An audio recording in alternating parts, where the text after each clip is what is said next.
nouvelle petite vidéo sur une installation d'un data center Proxmox que nous allons réaliser, une fois de plus, ce n'est pas coutume, nous sommes à la bourre demain. Pourquoi on est à la bourre? Parce que voilà, quand vous préparez des petits chantiers comme ça, vous allez voir que le petit chantier il est quand même plutôt pas mal, il y a toujours des petits imprévus, machin, donc on s'adapte, on trouve des solutions, on a trouvé les solutions à tout, ce qui fait que demain, on va pouvoir installer. Donc finalement, par rapport à la dernière vidéo, qu'on vous avez produite il y a à peu près un an, on est plutôt en avance, parce que la petite vidéo qu'on vous avait produite il y a un an, c'était juste 1 heure avant le départ. Donc vous voyez, là on est 24 heures, on s'améliore. Dans cette vidéo, on va voir un data center sous Proxmox 9.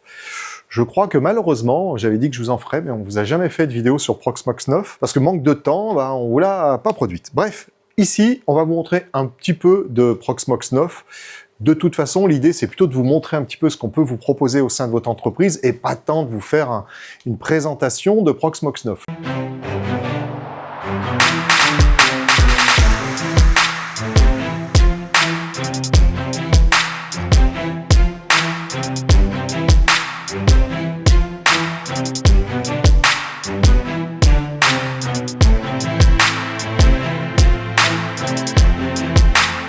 Et donc, je vais commencer déjà par vous donner un petit peu la raison de cette installation. C'est un centre de formation. Pour tout vous dire, il y a un an, c'était déjà un centre de formation. C'est un autre membre du groupe, on va dire, du centre de formation, qui nous a dit, voilà, on est bien satisfait du premier data center que vous avez mis en place chez nous. Est-ce que vous pourriez nous faire une proposition pour un autre centre de formation? Imaginez bien que oui. Donc, on leur a fait une proposition, sauf qu'on est dans un contexte légèrement différent. Ça n'a pas pu vous échapper. On a de gros problèmes d'approvisionnement en termes de mémoire vive. Et puis maintenant même, c'est le stockage qui subit le même traitement. Pourquoi? Parce que nos amis faiseurs d'IA cannibalisent tous les stocks de mémoire et on se retrouve avec à peu près rien sur le marché. Et donc quand vous arrivez par le plus grand des hasards presque à trouver quelque chose, ça vaut le prix d'un lingot d'or. Donc voilà, c'est pas simple en ce moment d'aller vous proposer des data centers, mais on y arrive quand même. Là en l'occurrence, on va y arriver, mais pas vraiment avec les mémoires qu'on avait prévues initialement. Au départ, on avait prévu de la mémoire ECC, parce que, vous allez voir, c'est à base d'un MS, ou plutôt de 4 MS02 Ultra, et les MS02 Ultra gèrent de l'ECC. Bon, oui, mais l'ECC, faut-il encore en trouver? On n'en trouve pas, donc la mémoire ne sera pas ECC. C'est pas un drame, d'autant plus qu'avec un data center Proxmox, où justement on a prévu de la redondance, c'est pas un drame de pas avoir de l'ECC, j'allais dire que presque le data center va pallier à ce petit détail, entre guillemets, technique. Alors donc le groupe de centres de formation, très satisfait du premier data center qu'on leur avait proposé, nous en avons commandé un deuxième. À peu près finalement à peu près la même circonstance, c'est-à-dire que déjà une infrastructure en place, avec des serveurs, on va dire, classiques. Je sais plus c'était des serveurs Dell ou HP, mais toujours est-il que à l'origine, ils s'étaient dit on va remplacer ces serveurs-là par d'autres serveurs et donc on va acheter des serveurs HP, on va acheter 2 serveurs et puis ils vont se mettre en failover l'un sur l'autre. Bon, premier centre de formation a dit mais on a quand même une solution qui est plutôt sympa, qui fonctionne bien depuis un an, on n'en entend pas parler, tout va bien. Donc rencontrez Carpe Diem et puis vous allez voir que eux ils ont une alternative. Alors l'alternative c'est comme pour le premier centre de formation, c'est 4 MS02 et non pas MS01 comme il y a un an. Les MS02 vraiment un step au-dessus en termes de qualité, de possibilité, de puissance, bon bref. On a une vidéo dédiée à cela, donc je vous laisserai la regarder, je vous mettrai le lien juste en haut. Un petit peu de plus de complexité parce que là, ces 4 MS02 vont être répartis sur deux bâtiments différents avec une interco en fibre optique entre les deux. Et donc, on aura 2 MS02 d'un côté avec du stockage safe qui sera, on va dire, géré par un empilage de 2 switches en 10 gigabits. Et la même chose sur l'autre bâtiment, 2 MS02, 2 stockage safe avec 2 switches TP-Link pour les citer. Et la question finalement s'est posée de cette solution que je viens de vous décrire ou 2 serveurs, on va dire, historiques, 2 Dell ou 2 HP, qui sont mis en failover. Bon, le client lui a fait la proposition, il a regardé le tarif, il fait « Ouh, c'est beaucoup moins cher avec vos 4 MS02, vous m'offrez plus de résilience à la panne, vous m'offrez un stockage supérieur, une mémoire aussi finalement supérieure, je peux m'assurer un bon fonctionnement entre mes 2 sites, entre guillemets, distants, les 2 bâtiments qui sont donc distants. il n'y a pas photo, hein, finalement, c'est une meilleure solution. Donc notre client avait déjà un aspect financier à ce niveau-là qui était bien meilleur. Et puis surtout, on les a passés sous Proxmox 9 au lieu de VMware. Et vous savez bien que VMware aujourd'hui a vraiment changé, on va dire, son prix de vente, hein. Et puis ça vous oblige finalement à accepter les nouvelles règles de Broadcom, qui fait que les coûts des licences sont un peu incontrôlables aujourd'hui. Donc quand vous mettez l'aspect technique, une bien meilleure résistance, une bien meilleure résilience avec 4 serveurs au lieu de 2 qui sont en failover, vous voyez, quand c'est pas l'un c'est l'autre, avec pas une reprise forcément automatique, et que vous mettez le prix des serveurs beaucoup moins chers et de l'ensemble des serveurs beaucoup moins chers, plus pas de licence VMware, à l'arrivée, vous avez une solution qui est plus efficace, qui sait mieux répondre aux pannes, et puis qui est beaucoup moins cher. Voilà. C'est donc le matériel que vous avez derrière moi. Je vais prendre ma petite caméra portative pour vous faire une petite voix off en vous filmant tout cela. Et puis après, on se retrouve pour la fin de cette vidéo devant l'écran de Maxence, que vous avez déjà vu dans une précédente vidéo, pour faire quelques tests de fonctionnement, de bascule. Voilà, on va pas y passer 2 heures parce que vous faire basculer un serveur pendant 2 plombes, franchement, ça n'a pas trop d'intérêt. Là, l'idée, c'est surtout vous montrer que ça fonctionne, que c'est efficace. On va peut-être simuler une panne, on verra. Et puis, vous montrer le matériel qu'on peut mettre en place dans votre entreprise. Allez, suivez-moi. Sur la table, on voit déjà les 4 MS02 Ultra. Alors, au passage, il y a un petit peu de bruit, mais en fait, le bruit, c'est lui qui le fait. C'est un switch qui est full 10 gigabits SFP+, full pas totalement, parce qu'il y a 4 ports qui sont ici Ethernet. Mais c'est lui qui fait le bruit, et c'est dommage parce que j'aurais pu vous faire écouter, ou plutôt ne pas vous faire écouter, que eux, là, les 4 MS02, ne font quasiment aucun bruit. Je dis bien quasiment, ça ne veut pas dire zéro, mais quasiment aucun bruit. Alors, ces MS02, ils sont reliés d'une part avec la double carte 10 gigabits SFP+, qui est ici. Donc ça, c'est la carte de Mini-Forum. Et puis, nous avons ajouté ici, par rapport aux besoins du client, une carte QNAP qui a elle-même 2 sorties en SFP+, donc 10 gigabits. Voilà. Et vous avez finalement ici les 2 cartes qui vont nous permettre de gérer le safe à travers les 2 piles. Là, comme je vous l'ai dit, il y a 2 bâtiments. Donc, on a 2 switches qui vont être dans un bâtiment et nous avons 2 autres switches qui vont être dans le 2e bâtiment et 2 MS02 comme cela qui vont être dans un bâtiment, 2 MS02 qui vont être dans un autre bâtiment.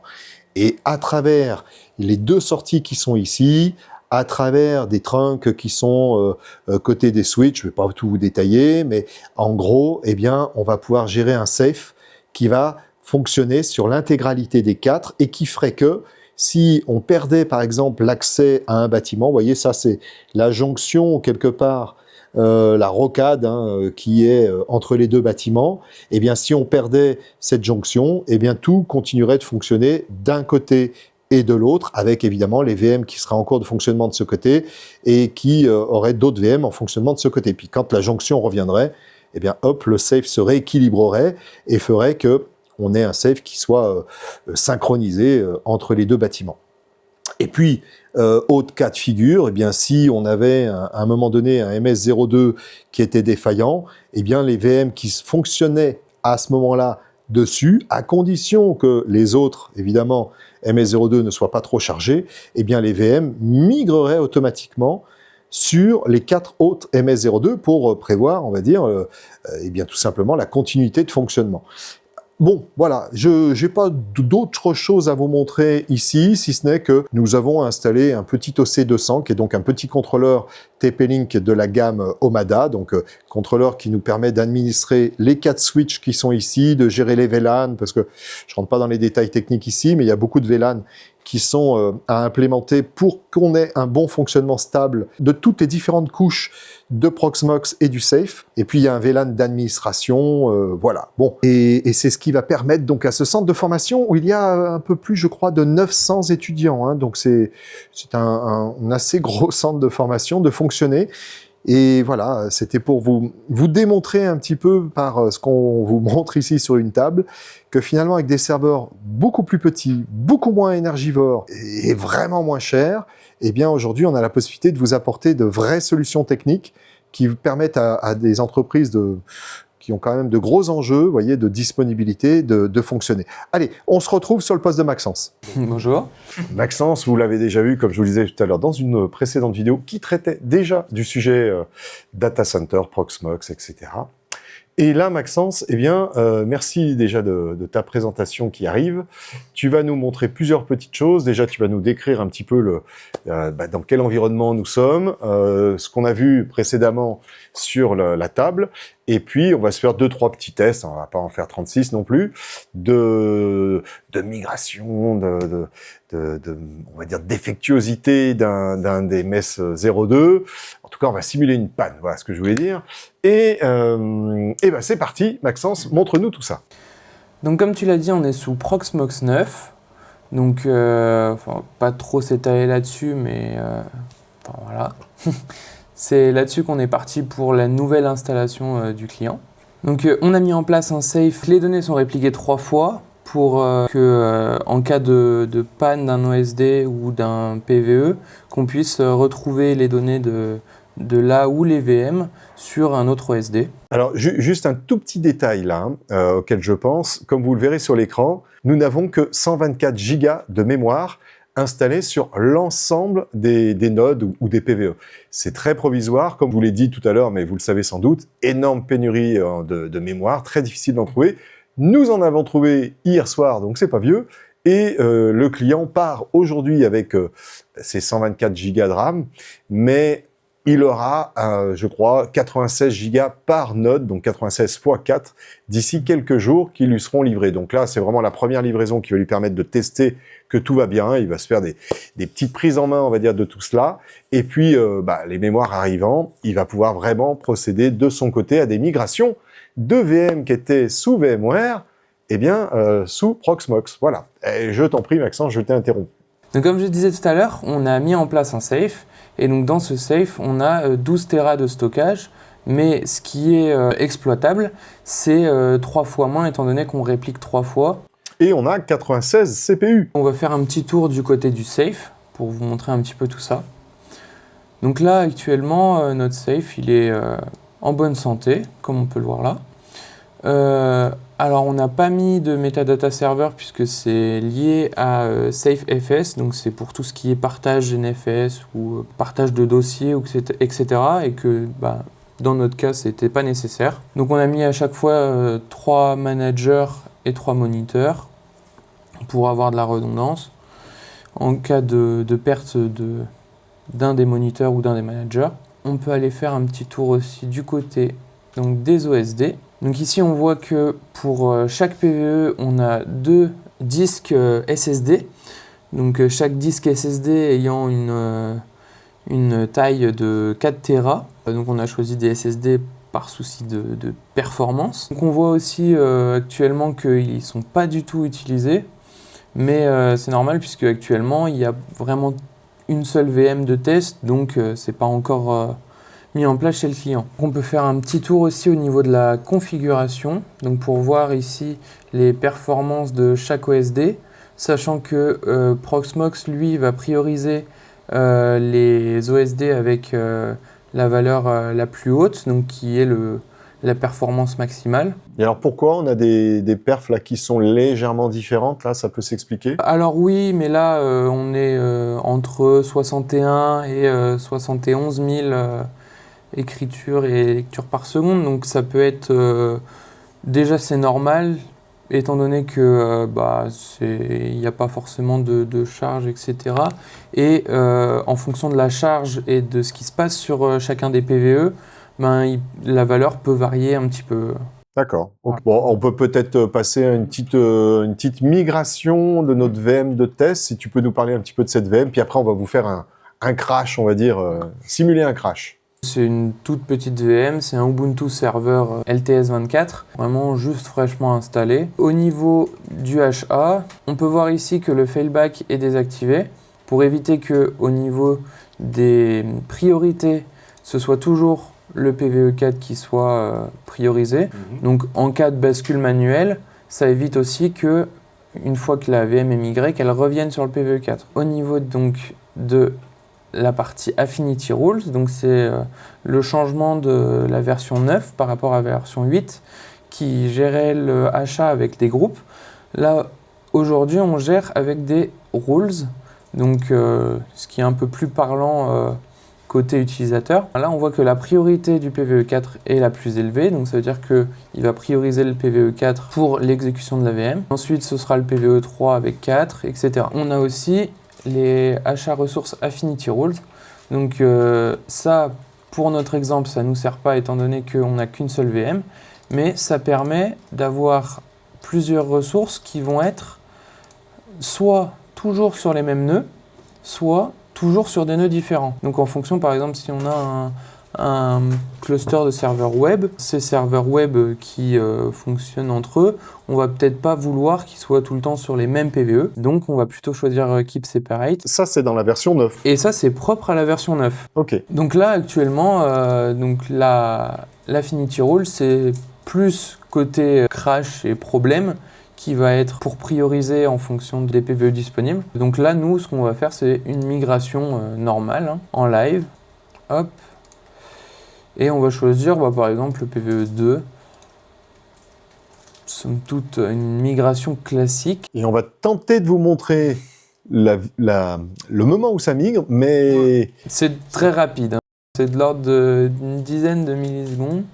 Hop, migrate. Là, ça a commencé à 26 et ça a fini à 29. Ça a même pas mis 10 millisecondes. Donc là, le fait est que ça va très très vite parce que, pour rappel, ça ne migre l'état de la machine et la mémoire vive de la machine. Ça ne migre pas, on va dire, les disques de la machine qui, eux, sont déjà dans le safe. Donc voilà pour ce qui est d'une migration normale en live. Et ce qu'on peut faire, c'est repasser donc sur le PVE4 pour qu'on soit dans le cas classique où c'est celui qui a la plus haute priorité. Et alors moi, je vais aller vers les PVE pour aller débrancher les fibres qui finalement, parce que vous l'avez vu, c'est en fibre optique que ça discute au niveau du safe, ça va simuler une panne, et là on va voir ce qui se passe avec cette fameuse VM. Voilà, allez, on se retrouve là-bas, et puis Maxence, lui, reste ici, vous accompagner. Donc, on va lui débrancher les deux fibres optiques qui sont là, on va les débrancher à l'arrière, tout simplement. Clac, et d'une première et d'une deuxième, j'ai les fibres dans les mains, Maxence, je crains que le moment soit grave, et qu'on ait un petit souci avec cette VM, ou pas. Alors en effet, du coup, puisque tu viens de le débrancher, on voit que le PVE4 ne répond plus, ce qui est normal. Est normal en l'occurrence. Est-ce que tu peux nous expliquer déjà quel est le processus là, qu'est-ce qui fait que ce PVE soit détecté comme dysfonctionnel et puis que ça bouge derrière?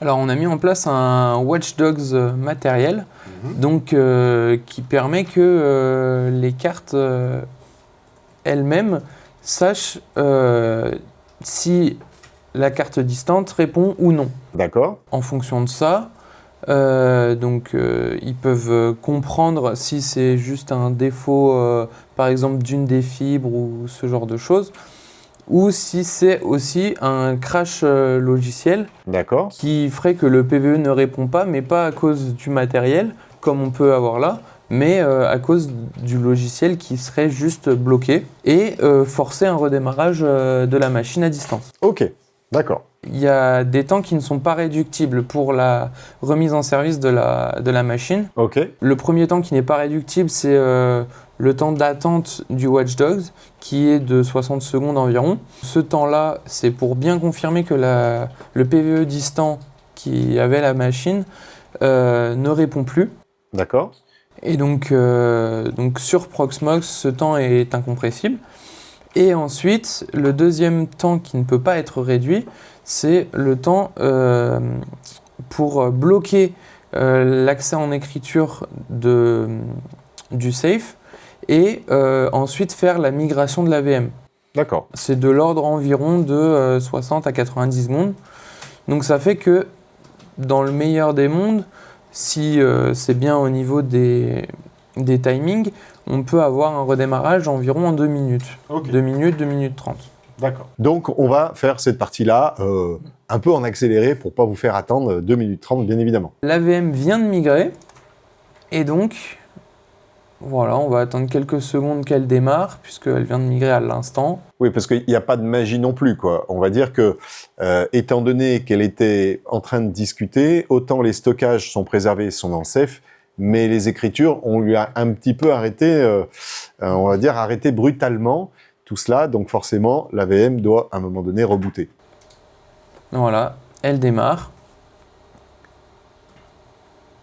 Pour meubler un petit peu ce moment de démarrage, je vous dirais que dans ce genre de situation, ce qui est surtout visé, c'est quelque part le PRA, le plan de reprise d'activité qu'on arrive à avoir, ou la haute disponibilité, on l'appelle un peu comme on veut, alors bien que ça soit pas totalement les mêmes choses, de ces fameuses ressources qui là en l'occurrence est une machine virtuelle ou un serveur virtuel, mais bon, inévitablement, on est dans un cas de panne alors là c'est pas vraiment la panne du PVE ou du MS02, c'est le fait d'avoir débranché les fibres optiques, mais pour le système, c'est la même chose. Finalement, le PVE n'étant plus joignable, le stockage non plus, bref, tout ceci a un impact sur la machine, mais qui, au bout du bout, eh ben, finalement, redémarre sur un autre. Donc, vous avez eu une petite interruption lui a donné les timings incompressibles, etc., plus la durée de redémarrage, mais en théorie, vous avez une machine qui derrière redémarre,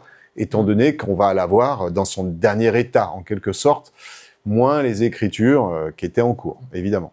Alors là, ça bloque un petit peu étant donné qu'on est dans un réseau qui n'est pas connecté à Internet. Là, la partie network pose un petit peu problème. C'est pour ça que la VM met un petit peu de temps à démarrer, mais sinon, elle aurait déjà démarré. On va finir cette vidéo, comme ça on va vous montrer juste le moment, parce que là je vois qu'il y a un timing qui est en route avec un no limit. Alors, on va peut-être pas attendre le no limit. Voilà. La machine est sympatoche, elle continue de démarrer, finalement, le no limit n'a pas eu lieu, et là, voilà, elle demande de se loguer. Donc c'est ainsi qu'on va terminer cette vidéo. Là, ce qu'on voulait juste vous montrer, c'est que finalement, avec une installation de 4MS02, plus les fibres optiques, plus le safe, plus les... Bref, vous avez vu tout ça, on pouvait avoir un vrai data center. Il n'y avait pas l'obligation d'avoir des serveurs de type gros serveurs, je ne vais pas donner de marque pour blesser personne, mais gros serveurs de gros fabricants institutionnels, et on a quelque chose de très efficace qui, ma foi, coûte beaucoup moins cher, et en ces temps très complexes au niveau de la mémoire vive qui ne fait que s'envoler depuis le mois de septembre 2025, c'est pas neutre d'avoir la possibilité d'économiser un petit peu au niveau infra, tout en renforçant finalement la disponibilité de votre système d'information. Voilà. Merci Maxence. Merci Didier. Pour ta démonstration et puis tes 2-3 infos sur Proxmox 9. Je pense qu'on se fera une vidéo plus complète sur Proxmox 9. Là, l'idée, c'était vraiment de vous le montrer en action. Pas tant de vous expliquer comment, et surtout toutes les nouveautés qui sont assez nombreuses. Dans la version 9, d'ailleurs, voilà, vous le voyez, c'est la version 9.1.7, donc on n'est plus totalement en 9, c'est une version qui a bien été corrigée. On va rebrancher les fibres optiques, histoire de rééquilibrer notre safe. Si, pour finir, tu peux peut-être montrer justement le safe dans l'état où il est, j'allais dire, nécessairement, c'est-à-dire que là, il lui manque, eh bien, un PVE. Donc, oui. Avant d'aller livrer notre client demain, eh bien, nous allons remettre en service pour avoir un bon équilibrage, et quand ça arrive chez lui, eh bien, il aura quelque chose qui sera tout vert. Voilà, je vous remercie d'avoir suivi cette vidéo. Je vous dis à très bientôt pour la suivante. N'oubliez pas de liker, n'oubliez pas de vous abonner. Faites-nous des petits commentaires sympathiques pour nous dire un petit peu ce que vous avez pensé de cette présentation. N'hésitez pas aussi à donner vos expériences, vos retours d'expérience, que ça soit en Proxmox, que ce soit en VMware, si vous voulez passer sous Proxmox, si vous avez des plus, des moins à nous donner. Bref, voilà, n'hésitez pas de mettre tout cela en commentaire, et je vous dis à très bientôt.